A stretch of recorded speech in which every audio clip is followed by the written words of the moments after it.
Hello and welcome to our channel. This video is about the qualities of a person who has a growth mindset. Resilience is among these qualities. What is resilience? A person with a growth mindset should always think about growth. Even in the worst case, he will find something positive and constantly learn from his mistakes.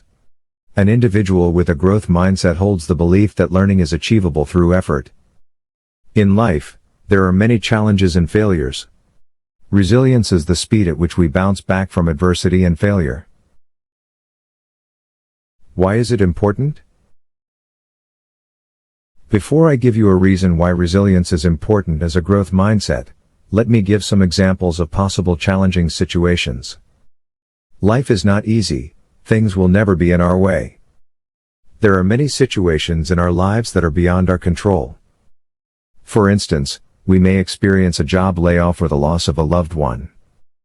Despite all our efforts, our partner did not want to live with us. They want divorce. Now the question is, why is it important? If we do not practice resilience, there will be no improvement in life. There will be no progress. There will be no achievement.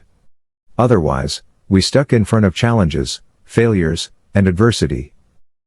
Practicing resilience is important for our mental health and well-being. Our stress and depression start with our thoughts and result in high blood pressure and physical disabilities. If we do not practice resilience, there will be no improvement in life. There will be no progress. Our lives will be a healthy guide for others when our fellow beings face challenges and difficulties in their lives. How we build resilient qualities in ourselves. Remember that resilience is a mindset. And mindset is in our control. We have the power to alter and cultivate our mindset. Here are 3 of my tips to stay resilient. Accepting pain is part of life. Life is never fair. Things happen differently than how we think and plan. The difference between what we plan and reality is pain. But suffering is something that we create by constantly thinking about the situation and why it happens to us. There is a saying that pain is inevitable and suffering is optional. So accept that pain is part of life. If we put in effort, try to achieve something, and pursue some goals, we definitely face failure. We definitely reach the dead end, but that does not mean that we never succeeded. We have to accept the situation. Accept life as it is. Focus on the good. A stopped watch is believed to provide twice the correct time.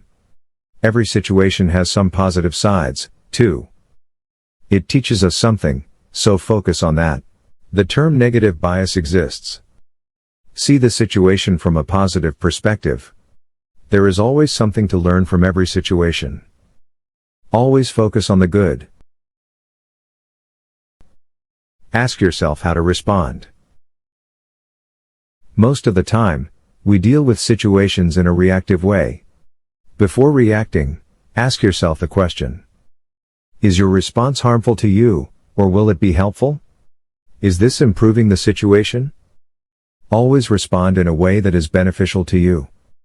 In 7 Habits of Highly Effective People, Stephen R. Covey talks about reactive versus proactive responses. Reactive responses stem from emotions and feelings, without considering the consequences of their actions. A proactive response means that you consider the consequences and respond in a way that will benefit you. Always focus on things you can control. And never focus on things that are beyond our control. Take responsibility for proactive responses. Ask yourself how your behavior affects you.